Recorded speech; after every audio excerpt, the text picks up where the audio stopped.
hablaremos del buen uso y de la limpieza del Monari T60, un ventilador portátil utilizado durante transporte y emergencia. Brinda ventilación invasiva y no invasiva con control preciso de presión y volumen, asegurando soporte respiratorio seguro en traslado. Recuerda, antes de utilizar, enciende el ventilador con el botón Power.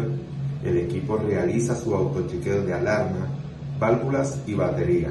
Seleccione el modo de ventilación según indicaciones médicas. Ajuste parámetros como la PI, frecuencia, volumen y FIO2. Antes del uso, confirme que el sticker de mantenimiento preventivo y que el sticker de calibración estén vigentes, ya que el ventilador si requiere calibraciones periódicas de sensores y válvulas.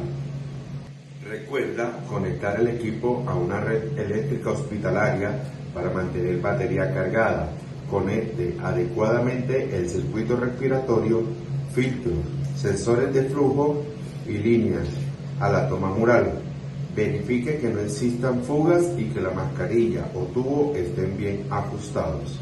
En la pantalla muestra curvas y parámetros en tiempo real. Ajuste usando el dial principal. No cubra sensores ni coloque objetos sobre el ventilador. Las alarmas más frecuentes son alta presión, fuga o baja presión, desconexión del circuito y batería baja. Primero revise al paciente y luego las conexiones y ajuste. Recuerda, para la limpieza, desconecta el circuito desechable, limpie la carcasa y pantalla con paño suave y desinfectante autorizado, no aplicar líquido directamente sobre la entrada o puerto, revise estado de batería y filtro. Recuerda, si el equipo presenta fallas, debe reportarse mediante el código QR ubicado en las áreas de servicio.